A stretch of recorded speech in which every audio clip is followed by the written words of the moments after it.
Thank you so much. In 1956, there were two major breakthroughs for reproductive genetics. First, the example of being able to look under a microscope and get the accurate count of chromosomes in humans, 23. Second, the first amniocentesis was performed, with the ability to now extract fetal material and later culture that material and get abnormal counts of chromosomes in humans. Over the last 7 decades, we've made major breakthroughs, many of which came right here from MGB investigators, by which we can now survey all 3 billion nucleotides in a given human genome. Yet today in reproductive genetics, a pregnant woman, the gold standard of care is still that amniocentesis and counting the number of chromosomes. Why is that? Non-invasive prenatal testing. This was a transformative breakthrough that allowed the screening of fetal DNA from maternal blood. Instead of amniocentesis and a microscope, we could survey fetal DNA circulating in maternal blood and count the chromosomes. The fetal DNA was very rare, but it was enough that you could count the chromosomes and get an extra copy, say trisomy 21 or Down syndrome. In terms of precision medicine and genomic medicine, this has been a major breakthrough. It's experienced almost 50% market penetration for all pregnancies in the US and is a $5 billion global market.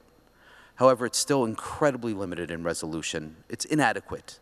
It really is a survey of trisomy 21, of sex chromosomes, and a few targeted loci. Yet genomics technologies used in postnatal testing, like autism and newborn screening, and advances that we have had in pathogenic variation have moved on to sequence all genes.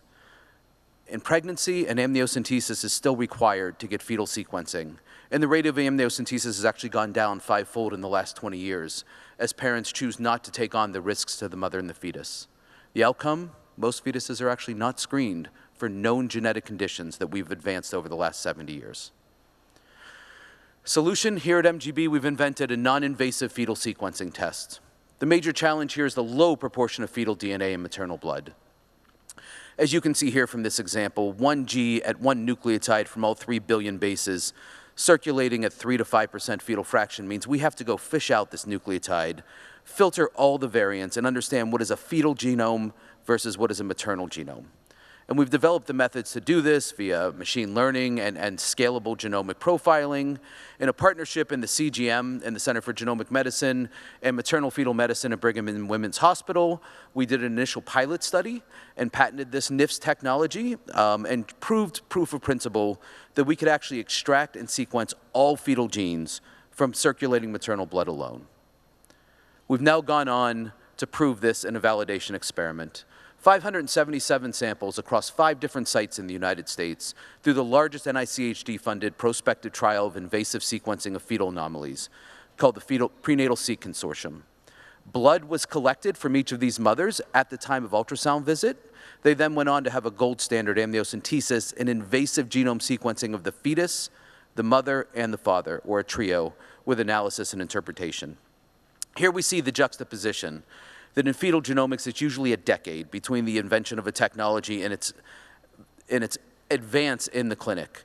We're saying that in the first clinical trial of invasive sequencing, we are now taking a non-invasive test and running it on the exact same samples, hopefully greatly bending that time to uptake in the market.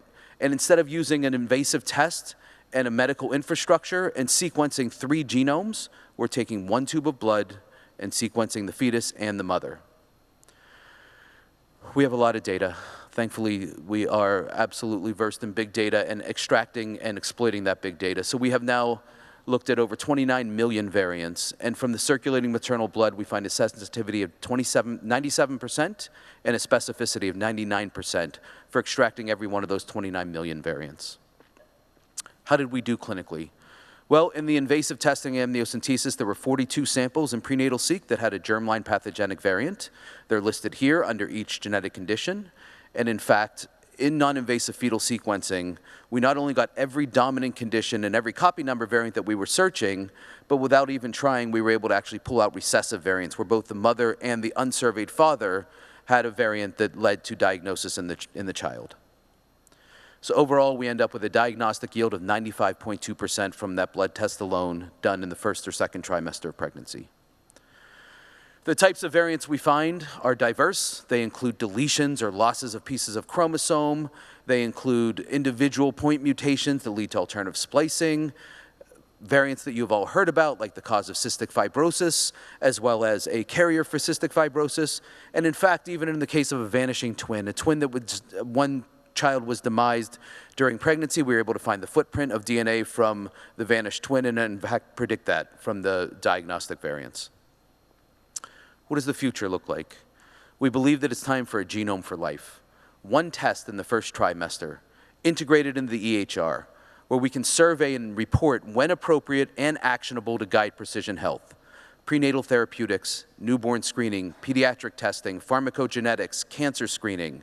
You don't require a new genome every time you want to have this testing done. This information can be delivered at various times throughout the lifespan, responsibly, with counseling, and it can guide medical research and intervention. So to accomplish this, we formed a startup, a NewCo, First Genomic Insights, co-founded by myself, Wendy Chung, the chair of pediatrics at Boston Children's Hospital, and Ron Wapner, the director of reproductive genetics at Columbia University. We have a first-to-market strategy in the US. We seek to launch in 2026. Our spin-out is already partnered with major commercial diagnostic labs for an FY26 launch. International partnerships will follow. We have patented and filed by MGB. The first product will be non-invasive high-risk, or NIFS HR, to replace invasive testing for high-risk pregnancies under a laboratory-developed test. This is already done with amniocentesis. It's already reimbursed for amniocentesis. We want to do this from a blood test and get market penetration for all high-risk pregnancies. The next product will move to all pregnancies as a displacement for NIPT, allowing a high-resolution screen as opposed to just counting those chromosomes. In the future, we also, of course, have the maternal genome accessible, and we can report actionable genetic information. We can redo newborn and prenatal profiling for therapeutic potential as prenatal therapeutics is becoming more and more pervasive. And we can integrate this into the EHR, and we're developing an AI diagnostic co-pilot that will allow us to reinterpret that genome across the lifespan. In summary, NIFS really offers a paradigm shift in fetal screening. It's a patented technology and a disruptive technology and potentially a terminal technology for prenatal diagnostics. We've already achieved the 95% diagnostic yield. We have a go-to-market strategy for high-resolution screening with MGB licensing. In 2027 and beyond, we're really seeking to bring this to all pregnancies to allow maternal screening and this concept of genome for life services. We're seeking additional investment for that phase 2 in bringing all pregnancies, as well as bringing this to international markets in the next 2 to 3 years. I want to thank all of my colleagues across the US and across our consortia in allowing us to very rapidly bring this from publication to implementation to validation within just a few years. Thank you very much.